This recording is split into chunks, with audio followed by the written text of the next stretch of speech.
Hello and welcome back to another video. Today's Wednesday, so this is Waffle on a Wednesday, and once again I'd like to start off by saying thank you to everybody that took the time to leave comments and questions in last week's video. After all, without you guys none of this would be possible, and I really do appreciate all your encouragement and all your support.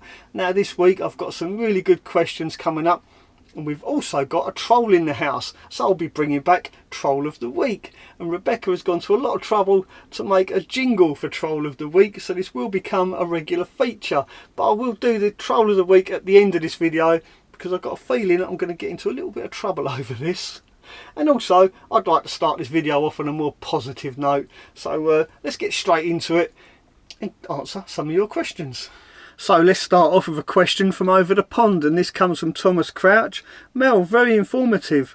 I live in the US. Could you set up a store on Amazon US so that I and others can support you that way? Thanks. Well, thank you, Thomas, because I never realised that was actually possible. But after receiving that message from you, I looked into it, I did some research, and lo and behold, it is possible for me to promote stuff on the Amazon US website. So from now on, whenever I put a link to any products that I talk about in my videos, I will also include links to the American Amazon store as well as the UK one. So thank you very much. Link in the description just for you. Now, Ellie Davison asked a really good question concerning heating my van. Hi Mel, another great video. Thank you, Ellie. Just wondered, when do you use your log burner and when do you use your diesel heater? How much do you spend on heating the van per week? Really good question, Ali, thank you. Now my diesel heater I use throughout the day as and when I need to. I also use the diesel heater early in the evening, but around about half an hour before I'm ready to go to bed I light my log burner, and it does give off a really nice ambient heat. And of course, unlike the diesel heater, it is completely silent apart from the odd pop and crackle now and again. Now as for costs, the wood that I use in my log burner I buy from Home Bargains. It's £4.99 a bag, and those logs I have to cut in half, and each evening I use 1.5 logs, and that lasts about 2 hours, which is plenty of time for me to fall asleep in my bed. One of those bags will probably last me a good fortnight, so that's about £2.50 a week for my log burner. Now my diesel heater, I use red diesel, and it is really cheap to run, and I've got to admit I don't really keep track. So I'm guessing it probably cost me about £2 a week in red diesel to run my diesel heater. So that's pretty much under £5 a week to heat my van. And that's one of the benefits of having such a small space to heat.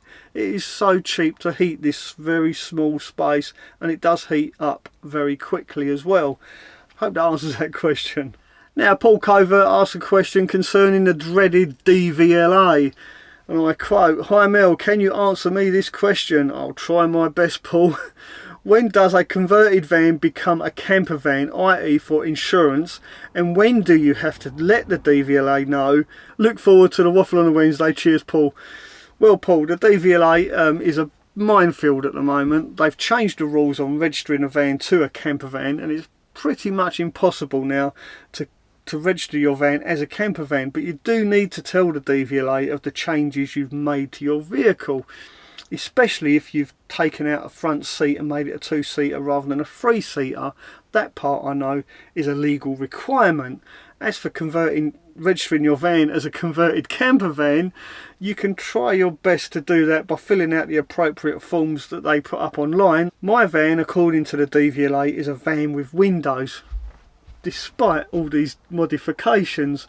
But I did tell the DVLA about the modifications I made for my van, because as before mentioned, I have changed the front seating capacity of my van from a three-seater to a two-seater. Now that doesn't really answer your question, I know. The only thing I can suggest you do is do your own research by using the DVLA website, and you will see it is an absolute, I don't know, I wouldn't say minefield, but it is very vague, their website, and it's very difficult to register your van as a camper. The chances are you'll get your logbook back and it will say van with windows.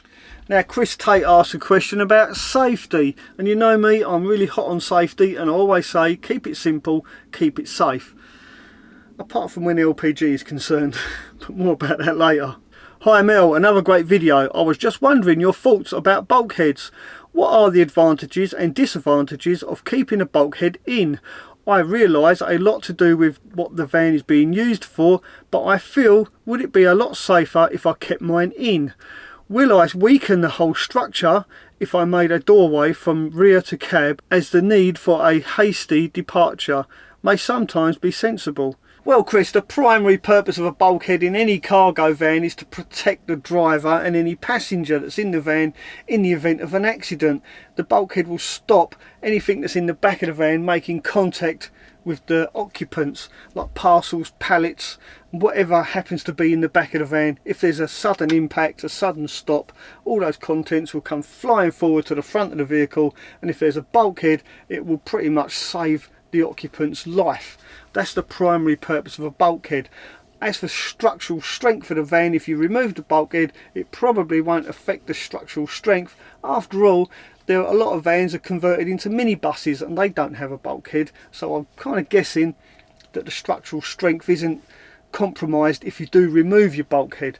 But I do suggest you do remove your bulkhead, or at least cut a doorway in it, for the very reason you mentioned yourself. If you're parked up somewhere and you're getting hassled, like knocking on the door, some nasty people, say for instance, you can jump out of bed, jump in the front, put your keys in ignition and head off and go and find somewhere else to park. So yeah, I definitely recommend having access to your driving area, especially if you're parking up in lay-bys and places like that.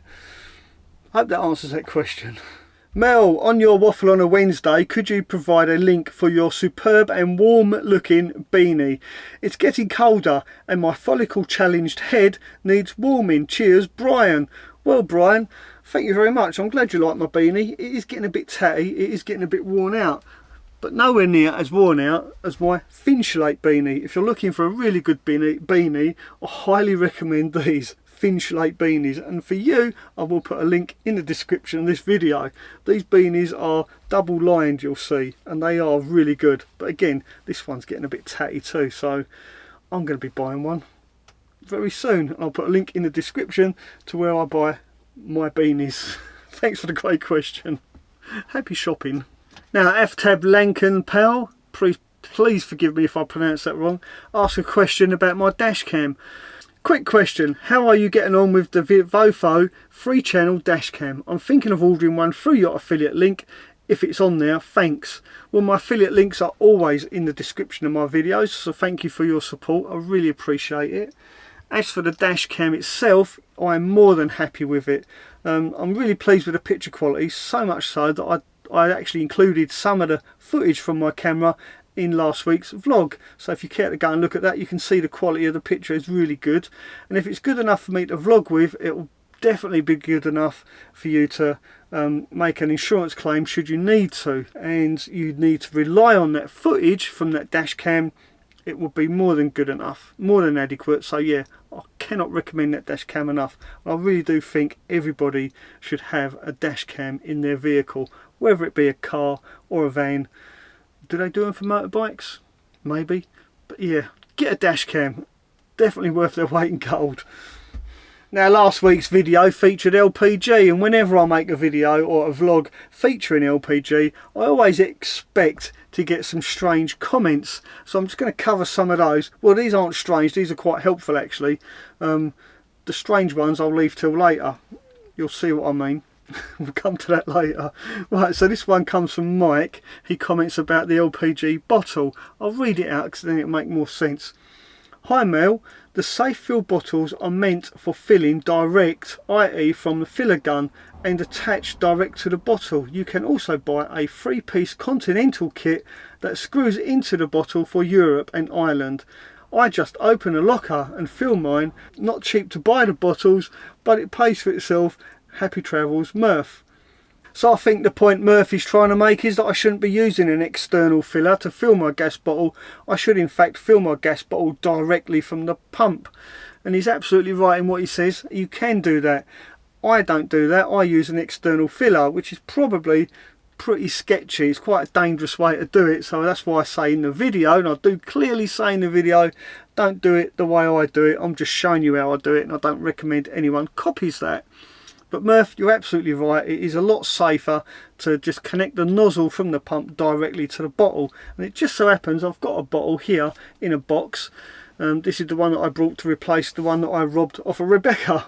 We'll get that out of the box in a minute, and I'll show you a close up of that for those people that are interested. Now, carrying on with the the gas safe bottles. This comes from Legan Cheville. Again, sorry if I pronounce that wrong. Hey Mel, great video. Just out of interest, what size was the safefill tank? Well, the safefill gas bottle is 5 kilos. They do 3 different sizes. But anyway, let's get this safefill gas bottle out of the box because it is brand new, and I can show you what Murph was talking about when he was saying about connecting a nozzle directly to the bottle. So this is the replacement safefill bottle that I brought for Rebecca, because I did actually take her bottle out of her van because it was full of gas and installed it in my van to get me out of trouble. It was very kind of her to do that, so thank you, Rebecca. And this is Rebecca's replacement.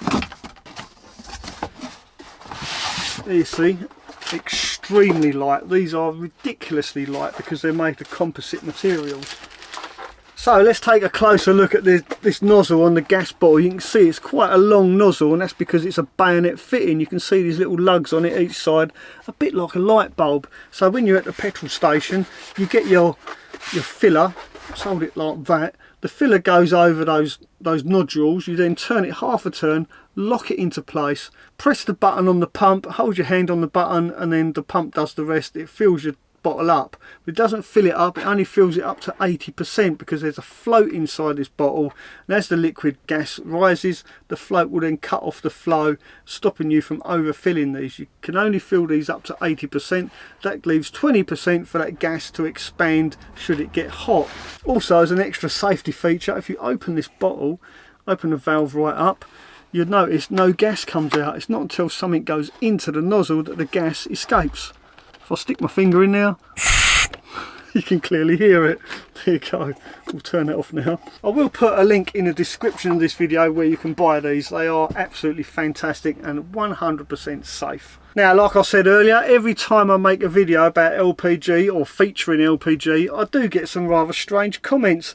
And this week's video is no different. In fact, I've got loads of unsavoury comments, shall we say, but 2 of them were quite funny and kind of trolling, so that brings us on to Troll of the Week. Troll of the Week. Well, what did you think of Rebecca's little jingle? I think she's done a fantastic job. Do give this video a thumbs up, and I'll put a link to Rebecca's channel at the end of this video. Now, our first troll is Explore Santa Summit. Big mistake, terrible place to put your refill point, running out of gas, you're rubbish, mate. Do I get Troll of the Week? Question mark, thumbs up. Before I get trolled, I'm joking. Well, there you go, that comes from Explore Summit. Consider yourself Troll of the Week. And our next troll is none other than, and I'm going to get in trouble for this, Greg Virgo, shock horror, the man himself. Alternative video titles, smiley face, how not to heat your van with LPG, how not to fill your Calagas cylinder, where not to install your LPG filler point. You definitely like living dangerously, Mel. Stay safe, buddy. Thumbs up. Well, thank you, Greg. Thumbs up to you, and I hope you're enjoying yourself in Germany. I'm going to get some stick for that. Well, there you go. That's the end of this video. If you like this video, then please do give me, Greg, and Rebecca, and Santa Summit a thumbs up, and we'll see you next time. Don't forget, if you've got any questions for me, leave them in the comments section of this video, and I'll see you next week. So this is the replacement gas safe fill. What's it called? Gas safe fill. Until then, stay safe, stay.